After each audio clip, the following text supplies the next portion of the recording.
네, 안녕하십니까. 반갑습니다. 리북 인사이트에 오신 걸 환영합니다.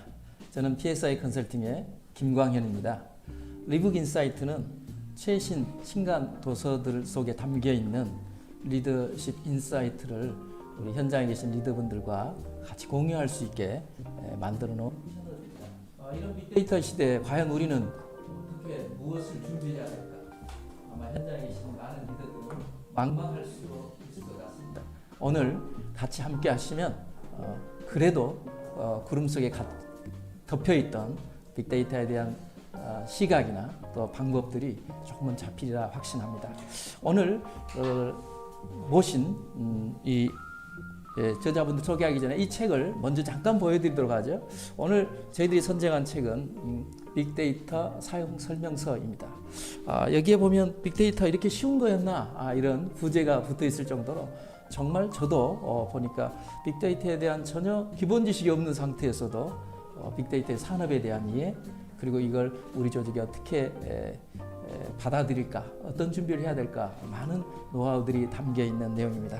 이 내용을 우리 저자 모시고 들어보도록 하죠. 오늘 저자분을 소개해 드리겠습니다. 오늘 모실 분은 현재 스위스 경영대학원 한국 대표로 계시고 빅데이터 과정 석박사 과정을 운영하고 계신 김진호 교수님이십니다. 네, 김진호 교수님 안녕하세요. 반갑습니다. 네. 우리 독자분들께 인사 한번 해주시죠. 이 책을 소개하는 시간을 만들어 주셔서 감사하고요.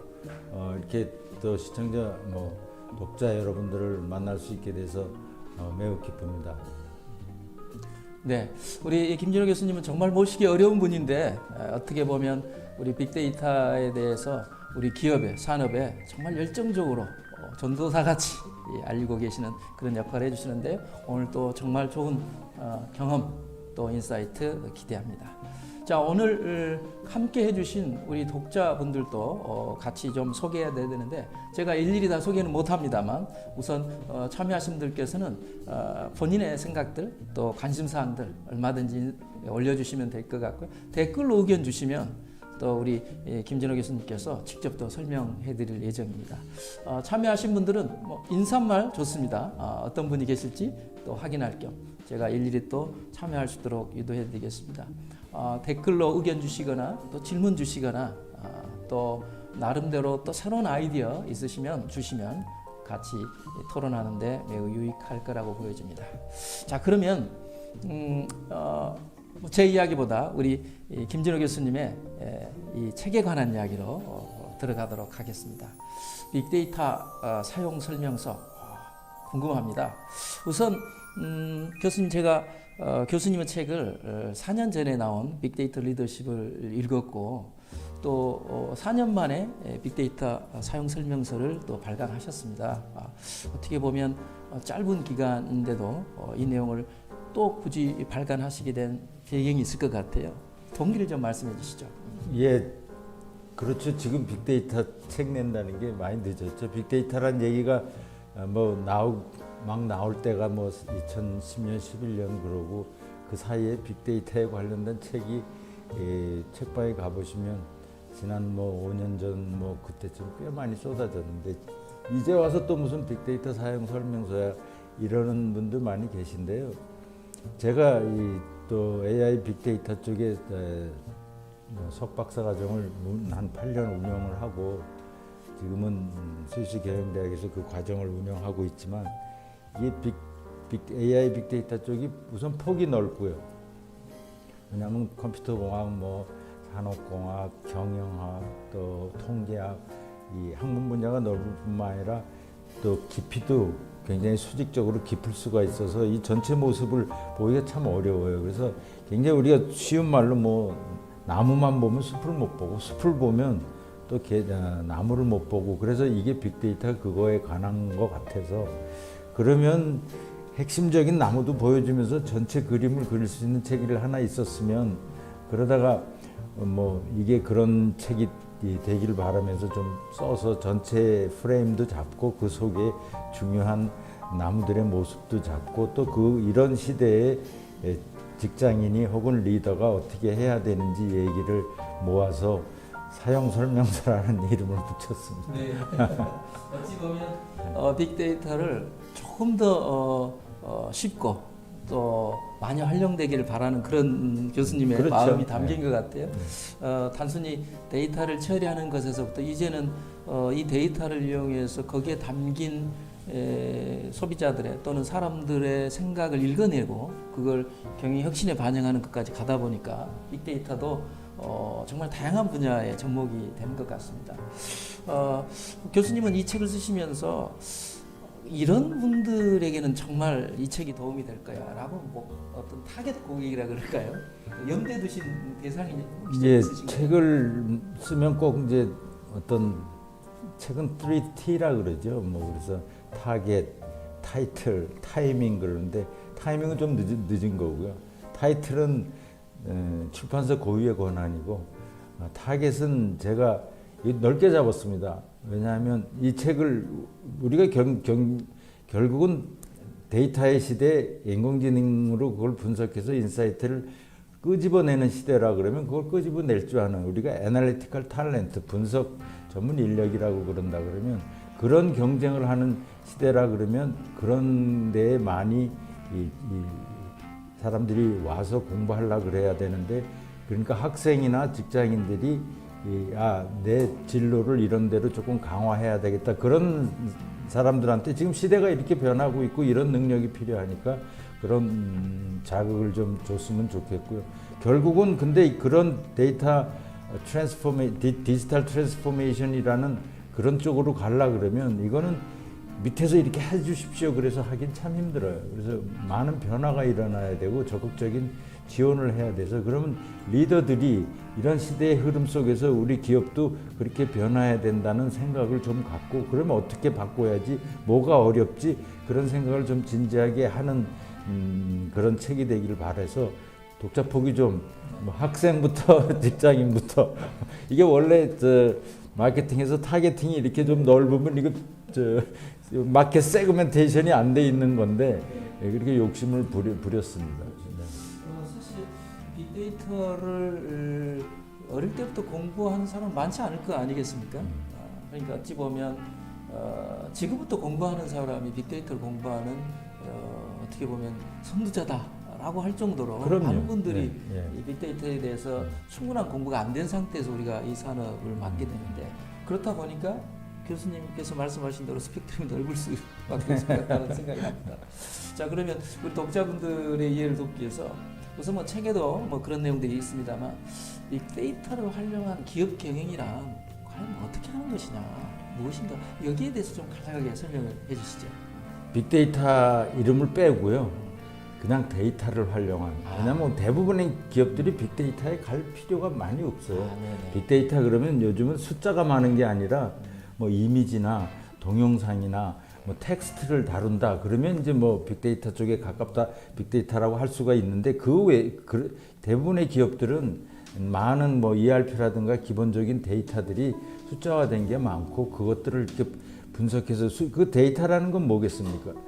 고객과 시장과 경쟁에 대한 그 정보가 다 담겨 있는 겁니다. 혹은 뭐 공장이라 그러면 뭐 공장의 여러 시설 혹은 장비들이 운영 상태가 담겨 있는 정보인데 그 정보를 가지고 뭔가 우리가 인사이트를 끄집어낸다는데 쉽게 말하면 가격이 올라가니까 수요가 떨어지네 이런 관련성을 끄집어내는 겁니다. 그건 관련성을 많이 끄집어내서 잘 아는 기업이 유리하겠습니까? 그렇지 아는 게 힘인 시대입니다. 근데 그 아는 걸 데이터에서 끄집어내려 그러는 게 바로 요즘 말하는 데이터 기반 디지털 기반 기업 경영이라고 할 수 있는데 그럼 옛날하고 뭐가 틀리냐? 옛날부터도 다 데이터에 관심이 많이 높았는데 그건 일부 산업에서 일부 기업에서 그런데 이제는 굉장히 데이터가 많아지고 그 액세스가 쉬워지고 다루기가 클라우드나 이런 걸 이용해서 쉬워지는 바람에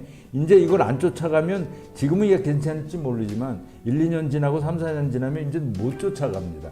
그래서 지금은 옛날부터 데이터는 중요했다. 왜? 고객과 시장과 경쟁, 그다음에 여러 가지 공장의 운영 상태에 대한 빠삭한 정보인데 지금은 다 그걸 사장시키고 있는데 이제는 사장시키면 경쟁력이 예전보다 빨리빨리 떨어진다. 그래서 이제 뭐 디지털 전환 이제 누구나 다 하려 그러는데 그런 각성은 돼 있습니다. 특히 뭐 알파고 이후로 인공지능이나 이런 분석의 그 성과, 효과 이런 거에 대해서 굉장히 느끼기 때문에 누구나 다 하려 그러죠. 근데 누구나 다 하려 그러는데 뭐 이게 뭔지를 모르는데 여기 지금 질문하신 거 핵심은 데이터 속에서 소비자는 어떻게 생각하지, 소비자는 어떤 행동을 하지, 이런 혹은 경쟁을 시장에 대해서 패턴을 파악하면 지금 올리는 매출보다 조금 더 올릴 수가 있고 혹은 새로운 매출, 이걸로 또 돈 되겠네, 그런 걸 찾아낼 수 있다는 거죠. 그러니까 어찌 보면 제가 한 질문이 좀 우문일 수도 있었겠어요. 왜냐하면 데이터를 활용한 기업 경영이다. 이건 원래부터 있어왔고 그동안 해왔던 거다. 그런데 워낙 데이터가 많아지니까 누가 얼마나 빨리 그 안에서 어떤 흔히 말하면 패턴을 찾아내느냐, 그리고 거기에서 그 패턴을 잘 받아들이고 거기에 맞게 기업의 의사결정을 바꿔가느냐, 이 말씀을 해주신 것 같으니까 네. 어찌 보면 너무도 당연한 질문을 제가 드렸구나 하는 생각을 가졌습니다. 근데 이렇듯 우리 독자들 입장에서는 빅데이터 하니까 뭔가 새로운 것 아닐까, 내가 배우지 않는 건 아닐까, 이런 부담감이 좀 있는 것 같아요. 그렇죠. 그래서 아마 오늘 이 말씀들이 그런 걸 조금 더 낮춰줄 수 있고 또 이미 우리가 그런 데이터 속에 있구나 하는 걸 확실히 심어줄 수 있을 것 같은데요. 방금 설명하신 내용에도 이 데이터와 인공지능에 대한 이야기를 잠깐 언급을 해주셨어요. 그래서 저도 책에서 보니까 그 내용을 좀 더 설명을 해주셨던데 우리 독자들 위해서 빅데이터와 인공지능 왜 이 두 가지가 서로 연계돼서 이야기되고 있는지 그 관계를 좀 말씀해 주시죠. 인공지능이라 그러면 데이터에서 어떤 관련성, 패턴, 아까도 말씀드렸다시피 그 가격이 올라가니까 수요가 떨어지더라, 이런 걸 잡아내는 건데 사실 여러 가지 변수 혹은 특성이라 피처라 그런 것들이 많으니까, 그런 게 너무 많아서 그 관련성을 끄집어내기가 뭐 간단한 방법보다는 조금 어려운 방법도 많이 써서 기법들이 다양하고 그런데, 이게 이제 이 빅데이터는 다양한 데이터가 많아지고 그 속에서 고객에 대한 어떤 패턴을 끄집어내려니까 쉽지가 않아요. 그래서 인공지능이란 어드밴스된 좀 고급화된 기법을 쓰고, 근데 이 고급화된 기법은 예를 들어서 이게 스팸이나 메일을 구별해내는 스팸 필터라고 그러면 스팸 몇 개 주고 스팸 몇 천 개 주고 이메일 몇 천 개 주고 네가 골라내는 방법을 찾아봐 그러면 잘 못 찾아요. 근데 예를 들어서 스팸을 몇십만 개 주고 이메일 몇십만 개 주고 이건 스팸이고 이건 메일이야. 그러니까 거기서 얘네들의 패턴을 이건 우리 손으로는 못 찾겠어. 우리 눈으로도 못 찾겠어. 프로그램으로 안 되겠어. 네가 데이터 속에서 특성을 파악해서 이제 새로운 메일이 날라오면 이게 스팸인지 메일인지 그걸 잘 맞춰줘. 이러는 건데 데이터가 많을수록 인공지능이 잘 맞추고 그다음에 인공지능이 잘 맞추니까 데이터 더 잘 맞추라고 뭔가 데이터는 다양한 데이터가 합쳐질 때 또 훨씬 그 성능이 좋아지는 거예요. 그래서 아예 빅데이터는 분석하기가 어려운데 인공지능이 잘 분석해주고, 근데 인공지능은 좀 데이터가 많아야 더 잘 맞추는데 그런 지금 데이터가 이렇게 폭증하는 시대에, 다양한 데이터가 폭증하는 시대에 이런 어떤 안성맞춤의 궁합이 이루어지고 있는 거죠. 그러니까 교수님 말씀 들어보니까 많은 데이터를 일일이 손으로 찾아서 분류하는 그런 것으로는 감당이 어려우니까 이걸 어떤 로직을 통해서 해야 되는데 그동안 이제 프로그램으로 해서 했는데 그건 역시도 감당하기 어렵다. 그래서 인공지능, 그러니까 여기서 말하는 인공지능은 우리가 흔히 많이 들었던 딥러닝 뭐 이런 개념을 그런 말씀하신 건가요? 기계학습이라 그러면 기계학습 속에 딥러닝도 있고요. 기계학습의 대부분의 그 기법들이 이 변수라 그러는 혹은 피처라 그러는 걸 미리 줍니다. 사람에 대하면 키는 어떻고 몸무게는 어떻고 발 크기는 어떻고 손의 길이는 어떻고 이런 것들을 줘서 뭘 맞춰내는 게 이제 기계학습이고, 딥러닝은 그런 걸 주기가 너무 어려운. 그러니까 사진 속에 사람 이미지가 있는데 막 그런 걸로 해서 동그라미, 네모 이래서 잘 못 맞추더라고요. 그래서 그냥 줄 테니까 딥러닝은 네 기법이 알아서 그런 여러 가지 차원의 그런 것들을 끄집어내서 나중에 이 사진엔 얼굴이 있어 없어. 그러면 얼굴이 있는 칸으로 옮겨야지. 혹은 이 사진에 있는 게 이거는 달마시안 개야. 혹은 이건 포도야. 이렇게 맞추는 거죠. 그런데 맞추려고 그러면 포도 있는 사진 하나 달랑 줘서는 안 되죠. 포도 사진 몇백 장이 들어가 있어서 그 패턴을 배워서 다음에 이거를 자기 나름대로 깊게 여러 층에서 인식을 해서 이건 포도야 이렇게 맞추게 되는 거죠. 그래서 교수님이 데이터가 많아야. 네. 특히 그 어려운 문제일수록 네. 그 알파고만 해더라도 처음에 이걸 지도학습이라는데 배우는데 거의 그 16만 대국 사람들의 16만 대국에서 여러 장면을 끄집어내서 그게 거의 2,940만 장면에서 사람들이 이 장면에서는 어디다 두더라 이런 정답을 보고 배우기 시작했죠. 네, 좋습니다. 좀 이야기가 좀 깊이 들어가니까 알 듯 말을 듯 이렇게 해집니다. 자, 그러면 이 대목에서 우선 우리 참여자분들의 의견도 있을 것 같고요. 혹시 또 간단한 인사 말씀도 좀 올려주시면 좋을 것 같고 도움말 주셔도 좋을 것 같습니다. 아니면 또 질문도 좋을 것 같고요. 아직 오늘은 참여자분과 아직 대화를 못 나눠봐서 혹시 계시면 코멘트도 주시고요. 또 우리 김진호 교수님께 인사해 주시는 분도 환영합니다. 언제든지 환영한다는 말씀 다시 한번 드리고요. 자, 그러면 이어서 또 좀 보죠. 우선 교수님 책에 보니까 아주 재밌는 그림이 있더라고요. 약 202쪽에 보니까 데이터 분석 측면의 기업 유형에서 5가지를 이렇게 분리를 해주셨더라고요. 여기 보니까 데이터를 낭비하는 기업도 있고 또 데이터를 수집만 하는 기업도 있더라. 또 어떤 기업은 국지적으로 분석을 하고 어떤 기업은 데이터 분석 열망 기업도 있고 그 다음에 가장 높은 전략적 분석 기업이 있다. 그래서 표시해 주셨어요. 그래서 우리 기업은 어떨까? 아마 독자들도 이런 생각을 할 것 같아요. 우리 기업은 어디에 해당될까? 그래서 오늘 이 시간에는 교수님이 이 5 분리를 잠깐 소개해 주시고 우리 국내 기업 중에 이 전략적 분석 기업이라고 그래도 볼 만한 기업이 있을지 좀 소개해 주시면 훨씬 더 와닿을 것 같습니다. 99.99%가 수집 이게 수집만 하죠. 왜냐하면 수집은 저절로 되니까 여러 가지 로그가 쌓이고 센서 데이터가 쌓이고 그냥 쌓여요 요즘은. 근데 그걸 쓸 생각을 안 하고 또 이게 중요한 건 아니까 어디 깊은데 잘 보완해서 숨겨는 놓고 점점 더 많아지니까 그러니까 낭비 기업이나 요즘은 수집해서 낭비하는 기업이 대부분이고 99%는 될 겁니다.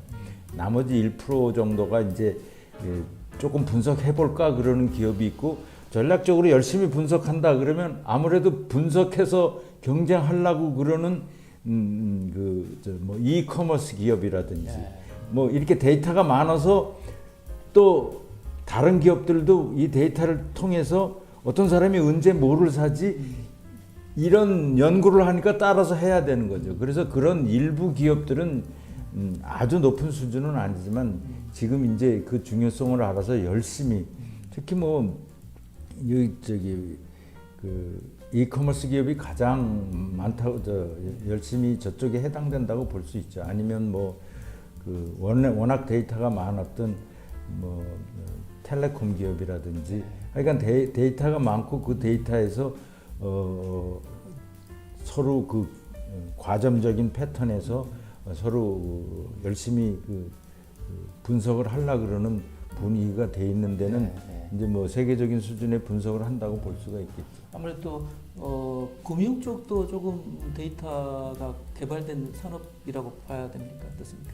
금융 쪽, 통신 쪽 이게 원래 빅데이터였죠. 그렇죠. 데이터가 많은데 근데 아무래도 요즘 핀테크 많이 그런다고 하지만 여러 가지 보안 문제나 이런 게 있어서 근데 상대적으로 보험 쪽은 개인 데이터가 많고 또 여러 가지 목적으로 프로드 디텍션 그러니까 누가 사기치는 걸 막는다든가 또 언제 어떤 사람이 어떤 어떤 보험을 사는지 이런 분석적으로 접근하는 게 예전보다는 굉장히 많아졌죠. 그래서 그쪽에 한다 그러면 뭐 열망을 많이 갖고 있다. 이 전략적 기업은 이거 아니면 우리 도태된다는 기업입니다. 그래서 대표적인 구글이죠. 구글은 뭐 저렇게 안 해도 되는데 태생이 데이터 분석 쪽이었고, 데이터 분석, 우리가 데이터가 뭘 말하는지를 알지 않고는 아무 결정도 안 하겠다는 게 어떤 내부적인 모토입니다. 특히 서비스나 상품에 관련된 어떤 결정은, 모든 결정은 데이터를 보지 않고는 죽어도 안 한다. 이러는 거죠. 의사결정 예. 데이터로부터 나온다. 예. 구글의 제가. 의사결정을 어떻게 해야 되는지가 데이터를 얘기를 해주는데, 데이터가 입이 무거워서 말을 안 해요. 그러니까 그 말을 하게끔 우리가 고문을 좀 해야죠. 우리가 분석을, 데이터를 고문한다 그러는데, 쥐어짜면, 충분히 쥐어짜면 다 이제 슬슬 얘기를 합니다. 교수님, 그러면 좀 약간 뭐 우스개 질문일 수도 있는데, 요즘 그 보이스피싱이 굉장히 많지 않습니까? 네. 이것도 이 데이터 분석이나 인공지능을 잘 활용하다면 이런 걸 좀 쉽게 구별해낼 수 있는 거죠? 그 보이스 피싱 하나로 그 뭐 목소리의 여러 가지 톤이라든가 또 그 내용에 따라 이게 그건지 아닌지를 발표낼 수 틀림없이 있죠. 문제는 아까도 말씀드렸다시피 그런 사례를 데이터화해서 얘한테 알려줘야 돼요. 그러니까 지금 뭘 물어보고 뭐 이러고 돈을 어디 붙여라, 이런 내용들을 우선 충분히 많아야죠. 몇십만 건이 있고 그렇지 않은 것도 몇십만 건이 있고 얘한테 가르쳐줘야 됩니다. 이거는 이메일이야, 이거는 스팸 메일이야, 충분히 가르쳐줬는데 잘 가르쳐, 요걸 잘 만들어서 가르쳐줘야 돼. 그렇다면 현재는 굉장히 그거는 틀림없이 할 수 있는데 너무 어렵다. 그만큼 그거 하려고 돈을 누군가가 엄청나게 그걸 트레이닝 한다 그러는데, 좋은 모델을 만드는데 누가 돈을 그만큼 쏟을 수 있느냐?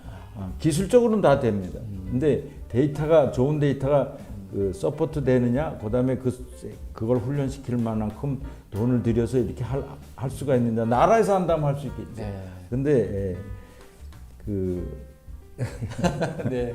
그러니까 굉장히 충분히 힘들겠죠. 기술적으로 가능하다. 네. 그럼요. 기술적으로 뭐든지 가능한데 그걸 할 가성비가 있느냐 이거지. 양질의 데이터를 어떻게 모을 거냐, 그 모아놓은 데이터를 어떤 패턴을 찾아서 모델링해 나가는데 우수한 자원을 투입해서 그 작업을 해낼 것이냐, 뭐 이런 게 결국은 이제 우선순위 선택의 문제라고 보여집니다.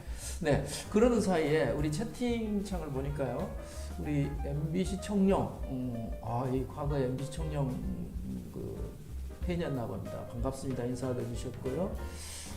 교수님 책 인사이트 넘치게 잘 읽었습니다. 교수님 팬인가 봅니다. 감사합니다. 네, 네, 좋습니다. 네, 우리 MBC 청룡 우리 교수님 책 읽으시고 혹시 궁금한 점 있으면 질문 올려주시면 또 교수님께서 또 추가 답변 주실 것 같고요. 네, 교보에서 저자 소개 읽고 왔어요. 대단하신 분 오셨네요. 네, 고맙습니다. 환영 인사해 주셨네요. 자, 이지연님이 인공지능 데이터 환경 환상공학, 정돈되지 않은 데이터여도 인공지능에 잘 구분해서 할 수 있나요? 환상공학이 가능하려면 데이터는 어떻게 축적하는 게 좋나요? 뭐 이런 질문이었어요. 혹시 저 질문에 혹시 코멘트 굉장히 어려운 질문이시네요. 첫 질문부터 정돈되지 않은 데이터여도 인공지능이 잘 구분할 수 있나요? 우리가 인공지능 그러면 이제 대표적으로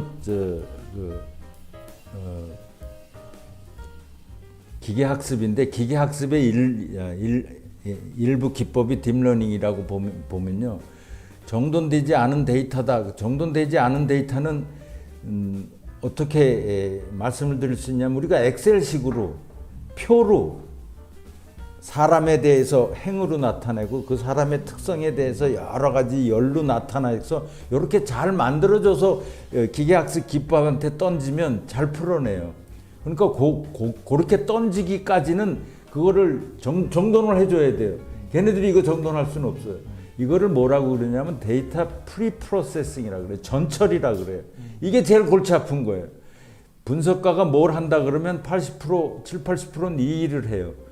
이게 뭐 몸으로 많이 때워야죠. 근데 이 일은 어차피 해야 돼요. 그럼 얼마나 경험이 쌓여서 이 시간을 효율을 높여서 간단히 하느냐에 따라 내가 분석에 쓸 수 있는 시간이 많아지는 거죠. 요리를 예를 든다 그러면 내가 이 무슨 요리를 한다. 그럼 그 요리를 그냥 못 해요. 어떤 맥락에서 누구를 대접해서 탕수육을 만들 거지? 이걸 생각하면 벌써 탕수육에 어떤 뭐가 틀려지겠죠. 그런 다음에 이제 그럼 탕수육 만들려면 뭐가 있어야 돼? 그럼 냉장고에 뭐가 있고 창고에 뭐가 있고 모자라는 건 뭐야? 그럼 또 그거에 맞게 사오고 여기서부터 이게 데이터 수집입니다. 그 다음에 중요한 건 이거 그냥 뭐 왁이라는데 이런데 넣고 튀기면 되는 게 아니잖아요. 재료를 다듬어야 돼요.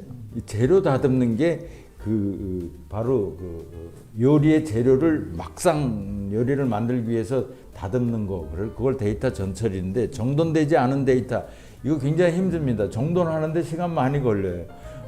근데 그건 정돈하지 않으면 얘가 인공지능이 정돈해서 이렇게 할 수가 없어요. 그래서 인공지능은 정돈 안 된 거는 너무 힘들어한다. 그리고 인공지능은 정돈도 돼 있을 뿐만 아니라 답을 줘야 돼요. 답을 줘야 돼요. 답이라는 게 이 사진에 이거는 달마시안이야, 요거는 비숑이야, 요거는 스피츠야, 요걸 다 가르쳐주고 그건데 그 개만 구별하려고 그래도 120종류예요. 그럼 120종류 뭐 다 비슷하잖아요. 근데 그걸 구별해서 구분하려고 그러면 각각에 대해서 충분히 예를 들어서 뭐 몇백 장씩은 줘야 되는 거죠. 스피츠 몇백 장, 비숑 몇백 장, 불독 몇백 장. 여러분 셰파트하고 늑대하고 구별하려고 그러면 얼마나 어렵겠어요. 그러려고 그러면 더 다양한 데이터가 많아야 되겠네. 저기 이지연님께서 우리 교수님 설명에 답변을 주셨어요. 인공지능이 똑똑해서 정돈도 하나보다 했어요. 그러니까 데이터만 던져주면. 그거 너무 좋은 질문을 했어요. 인공지능 지금은 오토 ML이라 그래서 분석하는데 이런 분석도 해보고 저런 분석도 해보고 그래서 사람이 다 몸으로 때웠어요. 다양한 기법의 여러 가지 이 세부 사항, 우리를 하이퍼 파라메트라 그러는데 그 세부 사항을 조정해 가면서 어떤 모델이 최고 좋은지를 찾았는데 이게 3D 글랑이에요. 근데 이제 컴퓨터가 다 해줘요. 오토매틱 머신러닝, 그래서 오토 ML이라는 게 알아서 다 찾아줍니다. 그러면 옛날에는 그걸 뭐 잘하는 데이터 사이언티스트가 했는데 이제는 데이터 사이언티스트 거의 필요 없을 정도로. 근데 그건 잘못된 게 데이터 사이언티스트가 이제 어차피 데이터 사이언티스트가 오토 ML도 스펙을 맞춰서 돌려야 될 뿐만 아니라 그 전에 데이터를 정돈하는 거, 그 다음에 그 더 전 문제, 어떤 맥락에서 무슨 음식을 만들지, 그럼 어떻게 해야 되겠다라는 문제 해결의 컨셉을 찾는 거. 이걸 우리 문제 인식이라는데, 문제 인식 빅데이터, AI 빅데이터 못해요. 우리가 할 수가 있는 거. 그래서 사람들이 할 수 있는 게 이제 앞부분, 문제를 인식해서 그게 인공지능이 풀 수 있는 문제로 만드는 거.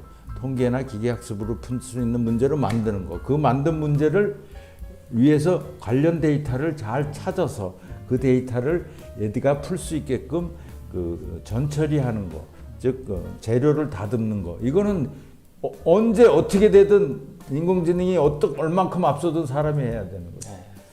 그러니까 인공지능이 똑똑해서 정돈해주는 건 아니지만, 그러나 그 강도가 좀 더 높아지고 있다, 이렇게 이해는 할 수 있을 것 같아요. 그리고 전처리 과정의 중요성 말씀해 주셨고, 결국은 인공지능이 활동하기 위해서 우리 사람이 어떤 컨셉을 잡고 어떻게 방향을 하느냐, 이런 게 매우 중요해지는 것 같다, 이런 말씀을 해주신 것 같습니다. 쉽게 설명해 주셔서 감사합니다. 재미있습니다. 라고.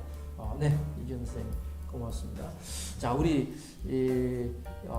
도상호님께서 데이터가 입이 무거워서 말을 안 한다, 표현 너무 좋네요. 그렇죠. 데이터는 가버려두면 가만히 있다는 거죠. 데이터의 특징이 말을 안 하는 거야. 말을 하게 하려면 어떻게 해야 됩니까? 입을 만들어서 붙여줘야 돼. 입을 만들어준다.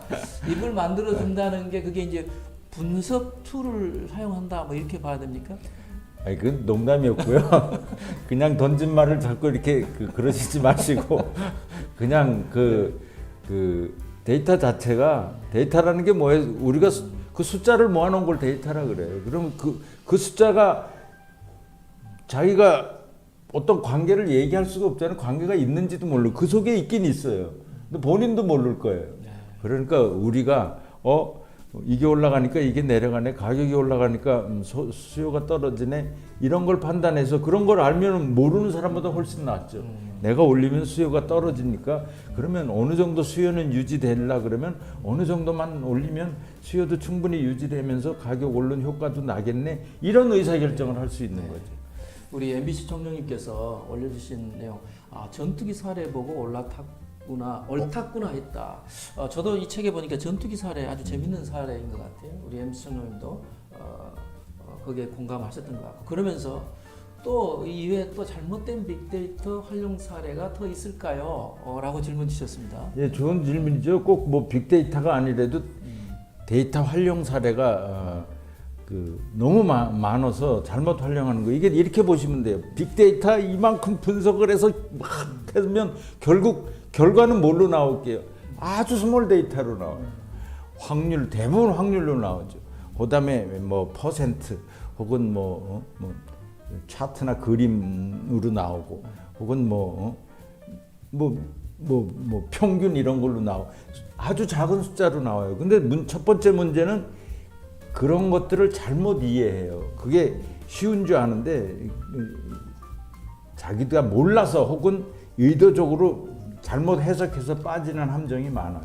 그런 것 때문에 실컷 고생하고 결국은 결과를 잘못 해석해서 그 의사결정자한테 전달을 잘못하겠죠. 그러는 게 너무너무 많아서 제 책에 그런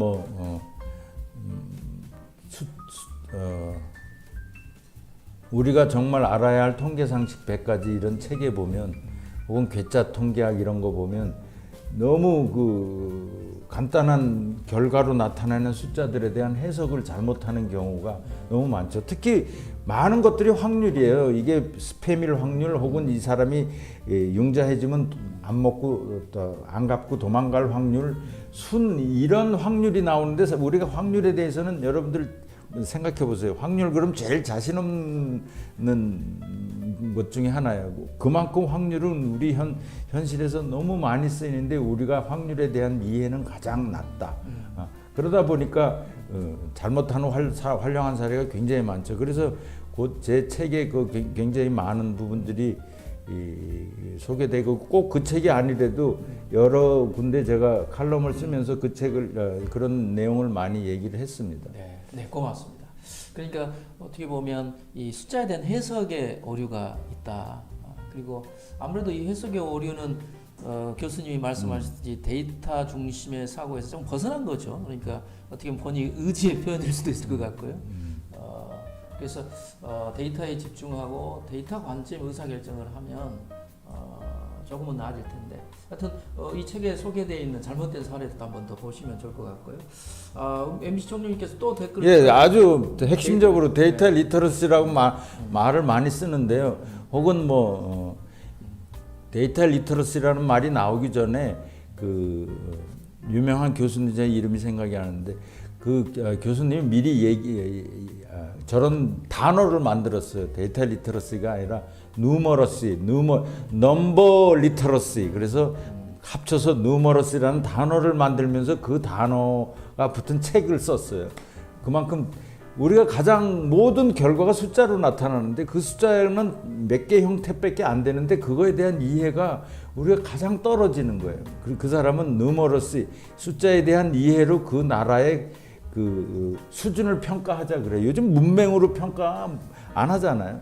그러면 지금 시대에 맞는 건 숫자에 대한 이해로 평가하자. 그 굉장히 아주 도발적이지만 많은 호응을 얻었던 얘기입니다. 네, 우리 MBC 정령님 감사합니다. 하나만 더 보고 다시 또 우리 교수님 책에 대한 이야기도 하죠. 네. 우리 레오탄타님이 유용한 내용 감사합니다. 잘 듣고 있습니다. 네, 고맙습니다. 그 다음 위에 보면 우리 일상생활에서 쉽게 활용할 수 있는 빅데이터 사례가 있을까요? 예를 들면 사람의 행동 패턴 분석도 적용할 수 있는 것 같아요 했는데 어떻습니까? 여러분들 매일 보고 있잖아요. 즉 여러분에 대한 여러분이 여러분을 알고 있는 것보다 뭐 구글이 혹은 많은 다른 포털 사이트가 여러분들을 더 많이 알아요. 그래서 여러분들이 뭘 하려고 그러고 뭐를 검색하다 보면 뭐 광고가 날라오는데 도대체 내가 이거 찾고 있던 건데 뭐 이런 경우도 있잖아요. 이 사람들이 내가 이거 보고 있는지 어떻게 알았지? 그게 다 여러분들이 과거에 검색하고 그런 보던 거 이런 걸 바탕으로 여러분들이 기호를 판단하고 있고 또 지금 어떤 걸 보는 거에 따라서 합쳐가지고 아, 이 사람한테는 이런 정보를 혹은 이런 기사를 혹은 이런 그 상품을 추천하면 되겠다. 그게 그냥 실시간으로 이루어지고 있어요. 그다음에 내가 어디를 가고 있으면 바로 아, 옆에 뭐 스타벅스가 있든지 맥도날드가 있어서 할인 쿠폰이 날라온다든가 그건 내 움직임까지 또 내 기호까지 합쳐서 다 하고 있는 거죠. 그래서 여러분들이 알든 모르든 여러분들에 대해서 어떻게 하면 기호를 맞춰주고 그럼으로써 매출을 올리려 그러는 그 기업의 노력은 여기저기서 늘 확인할 수 있을 겁니다. 네, 그렇죠. 우리 교수님 설명 듣다 보니까 한 가지 궁금증이 하나 생겼어요. 뭐 또 언론에도 많이 또 언급되는 내용이기도 한데 그러다 보니까 이제 이 빅데이터 산업이 자칫 그 개인의 프라이버시를 좀 침해하는 거 아닐까? 뭐 이런 우려를 하는 그런 메시지도 좀 있지 않습니까? 거기에 대해서 교수님 생각은 또 어떠신지 듣고 싶습니다.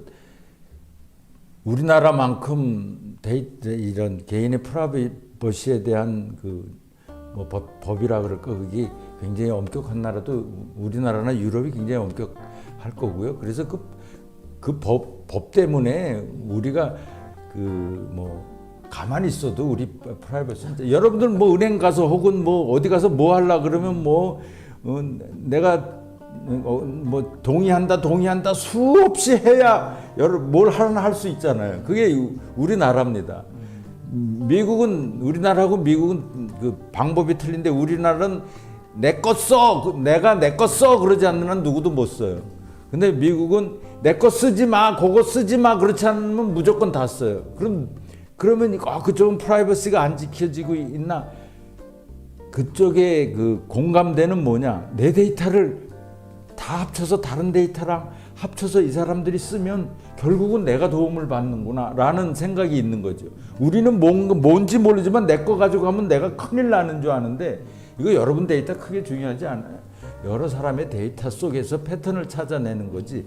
그래서 우리도 지금 뭐 마이데이터도 나오고 그래서 좀 낮은 건 낮았지만 우리 법이 너무 엄격해서 걱정할 필요 하나도 없다. 사실은 법이 좀 이렇게 좀 풀어줘야 될 뿐만 아니라 우리 생각 자체도 미국 사람들이 왜 바보라서 그런 거 아니잖아요.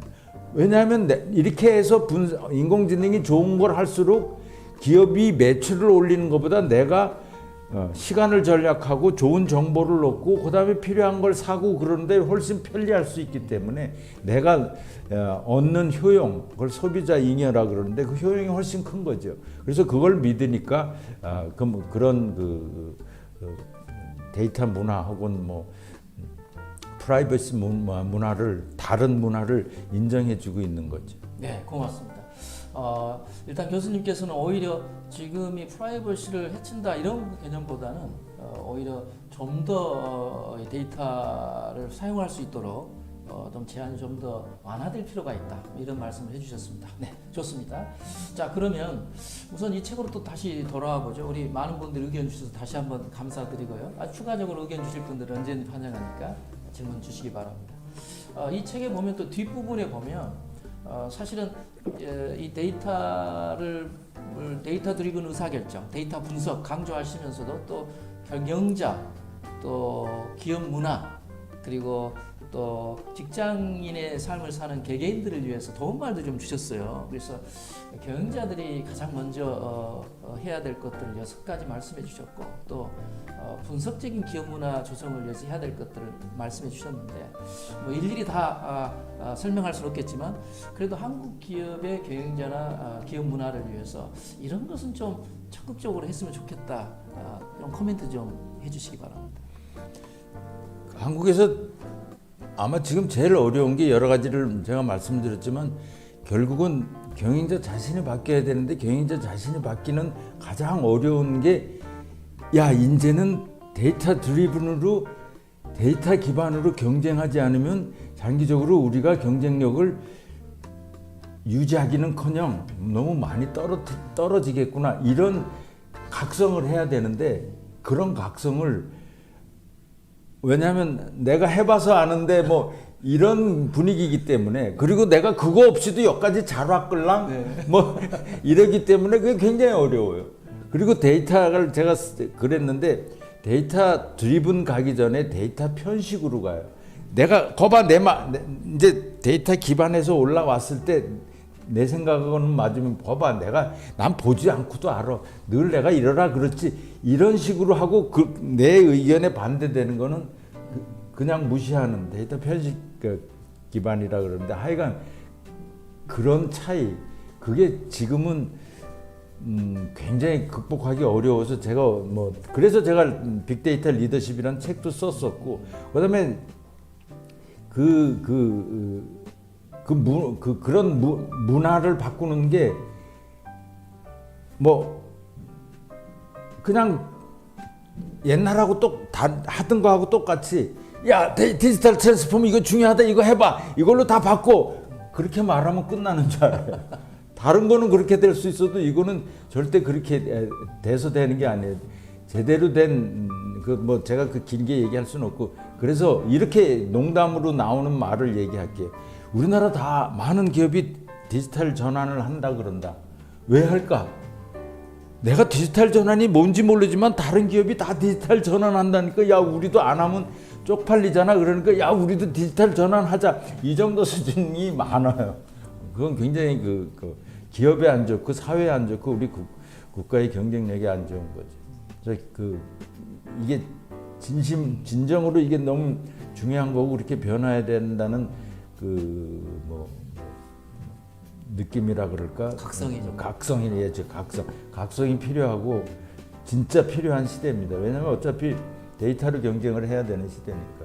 그러니까 교수님께서도 책에 보면 아예 보고서에 데이터를 담도록 그렇게 요구하도록 그래서 결제할 때 그런 마인드로 하라 이런 주장도 하셨는데 그 돈 하나도 안 들죠. 그렇죠. 그래서 제가 경영자들한테 모든 보고서가 오거나 뭐가 들어오면 숫자가 붙어 있고 숫자 기반으로 뭘 했는지를 확인만 하면 돼요. 그러면 다음부터는 그렇게 해서 올라 그러고 그렇게 해서 올라고 또 밑에 시킬라 그러니까 그 사람들이 또 숫자를 다뤄야 되고 숫자를 이해하려 그러고 그래서 실력이 느는데 이 돈 하나도 이 과정이 안 들어요. 근데 그걸 빨리 늘게 하려면 이 사람들한테 숫자에 대한 분석하는 법 혹은 숫자를 이해하는 법에 대한 교육을 하면 이거 돈도 별로 안 들거든요. 그러면 더 빨리 갈 수가 있죠. 이게 데이터 기반 문화라는 게 누군가가 다 이 얘기하기 전에 이거에 대한 데이터는 어디 있지? 이 데이터는 뭘 말하고 있지? 이 생각만 하면 끝이에요. 그걸 안 한다 이거죠. 예. 그걸 하도록 만드는 게 중요하다. 그거를 사장님부터 안 하니까. 네. 자, 리더십 측면에서도 한번 보면요. 데이터 기반의 의사결정을 한다 그러면 사실은 이제 숫자를 보고 의사결정하자 이렇게 되는데 그렇게 되면 현장에는 리더들은 이런 우려를 좀 하는 것 같아요. 혹시 본인의 의사결정 권한이 침해받는 건 아닐까. 그래서 리더십의 영향력이 줄어드는 건 아닐까 이런 우려를 하는 분들이 있는데 여기에 대해서는 교수님 생각은 어떻습니까? 제일 바보 같은 생각이죠. 리더는 자기 영향력을 유지하기 위해서 있는 게 아니에요. 리더는 그 조직의 혹은 기업의 성과를 높이기 위해서 그 성과를 높여서 기업의 가치를 높이고 또 주주에 대한 배당이 돌아갈 뿐만 아니라 종업원에 대한 복지가 들어가는 거죠. 그래서 목표는 성과를 높이는 거예요. 기업 가치를 높이는 거고 내 폼을 내 영향력을 센 거 아니에요. 내가 밭을 가는데 어디 힘센 일 잘하는 일꾼이 와서 막 팍팍팍 가로지면 내 영향력이 줄어드는 게 아니에요. 지금 일이 잘 되고 있으니까. 그래서 우리가 본말이 전도되는 거죠. 내가 폼재기 위해서 있는 거 아닙니다. 내가 폼잰다는 건 성과가 좋아지면 내 폼은 저절로 나요. 그러니까 그 질문 자체가 이건 이제 있을 수 없는 질문입니다. 그러니까- 이건 질문 잘못하셨어요. 그러니까 요거는 편집해 주세요. 아 생방송인가? 그러니까- 이거 질문 받고도 네. 당황했어요. 아닙니다. 리더십의 영향력이 성과에 초점을 맞춰야 된다. 네, 뭐 네. 이렇게 네. 말씀해 주신 네. 것 같아요. 네, 고맙습니다. 네. 자, 그다음에 또 하나 궁금한 건 이런 거죠. 데이터 이렇게 자꾸 리더들이 말하게 되면 현장에 일하는 구성원들 입장에서는 뭔가 이 관계가 좀 훼손되지 않을까? 또 아니면 그 사람들의 감성을 너무 외면하는 거 아니야? 이런 오해를 좀 가질 수도 있지 않을까? 이 부분은 또 어떠세요? 그러니까 여기서 감성이 구성원들의 감성이에요? 네, 직원들의 감성이에요? 구성원들. 감성은 첫째 고객들의 감성 혹은 시장의 감성은 데이터 속에 있어요. 그걸 어떻게 빼내느냐고. 직원들의 감성은 필요가 없어요. 언제 필요하냐? 왜 우리가 아까 그 리더의 뭐 영향력 그 리더의 감성이죠. 난 폼재고 싶은데 그건 무슨 상관이 있어요? 우리가 잘 분석해서 성과를 내면 되는데 그럼 구성원의 감성은 언제 필요했냐? 우리가 데이터 분석한 결과가 나온 게 고객의 감성이라 그러면 내 감성을 가지고 고객의 감성을 이해하는데 도움이 될 때 필요하지. 그 외에는 내 감성으로 데이터가 얘기하는데 내 감성은 안 그렇걸랑 그래서 결정을 다른 식으로 하자고 그러면 이건 조직도 아니죠. 네, 그러니까 네.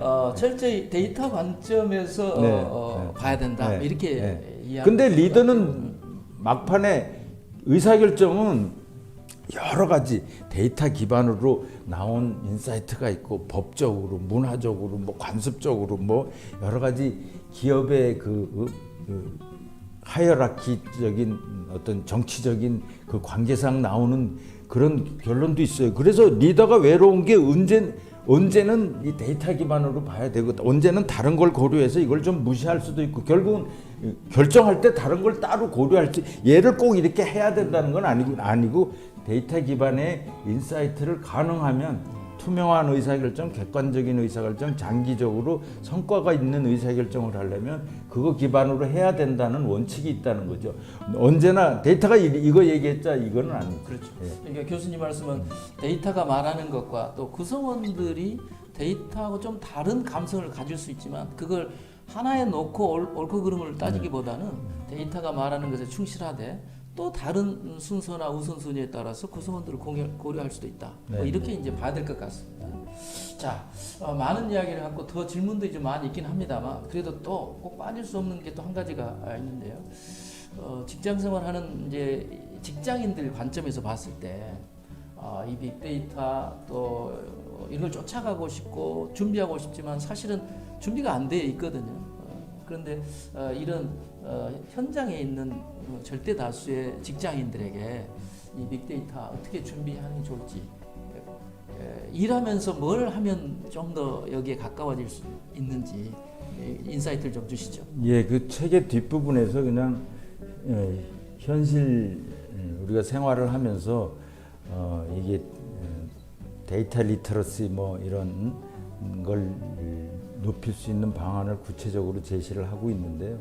그래서 어떤 태도를 가져야 되고 숫자에 대해서 늘 확인하려고 그러고 숫자에 대해서 검색해서 알아보려고 그러고 그다음에 그런 것들이 6개월만 하면요. 우리가 너무 많은 개념들 숫자들 이런 게 등장하는데 우리는 다 넘어가잖아요. 딱 6개월만 모르는 거 나오면 요즘 구글이 너무 편하잖아요. 다 찾아보면 이해할 수 있고 그걸 검색한 걸 잘 정리해서 파일로 만들어서 6개월만 유지하면서 가끔 시간 날 때 보면 우리가 아는 용어라든가 여러 가지 개념이라든가 통계 수치라든가 이런 거에 익숙해져요. 그 다음에 이제 분석적인 건 약간의 지식이 필요하죠. 그러기 위해서는 우리 인터넷에 많아요. 기초 통계 정도 하나만 들으면 돼요.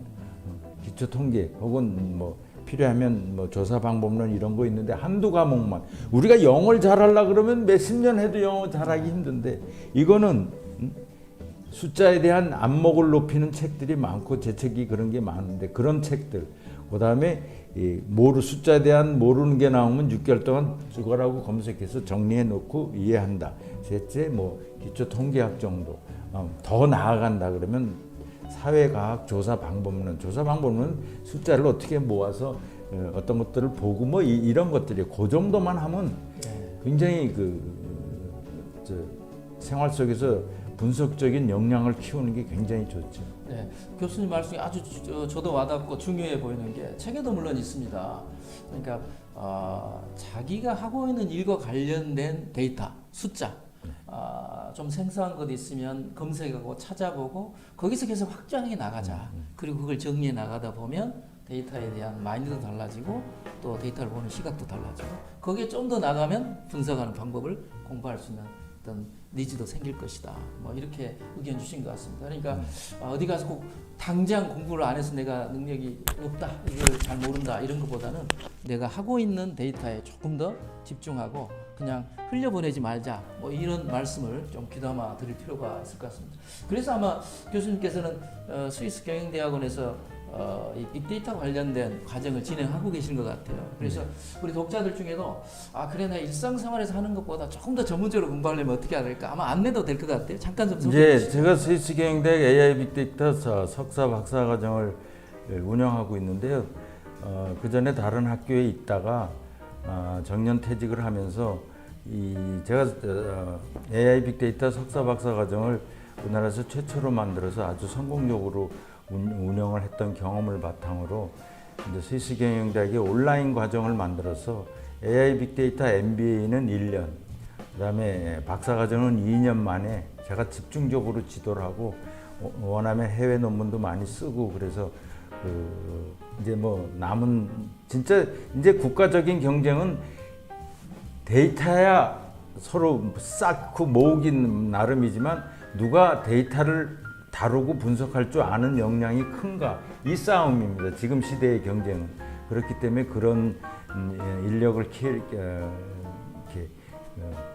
교육하고 키워내는데 남은 지금 여태까지 경험을 잘 살려서 열심히 매진하고 싶습니다. 그래서 AI 빅데이터 석사 1년, 박사 2년짜리 과정을 온라인으로 운영하고 있습니다.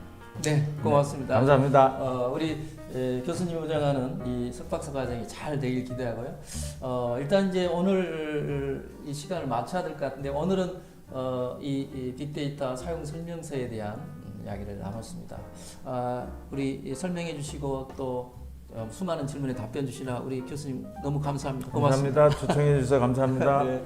자, 여러분 우리 교수님 뵀는데요. 관련해서 또 추가적인 질문이 있다면 우리 이메일을 통해서 의견 주셔도 좋을 것 같고요. 오늘 참여해 주신 우리 여러분 계시죠? MBC 청룡님, 이지연님, 또 도상원님, 레오탄탄님 등 많은 분들이 주셨는데 질문도 감사하고 또 답변도 감사합니다.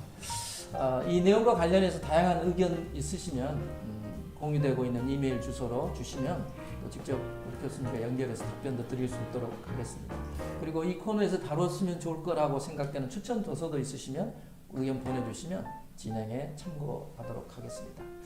이제 오늘 진행 순서를 이제 마쳐야 될 것 같습니다. 여러분 리북 인사이트를 통해 리더로서 현장의 리더로서 우리가 함양해야 될 많은 지식과 경험들을 같이 나누길 기대합니다. 다음 달에도 더 멋진 시간을 준비해서 여러분 찾아뵙도록 하겠습니다. 여러분 감사합니다. 이걸로 마치겠습니다.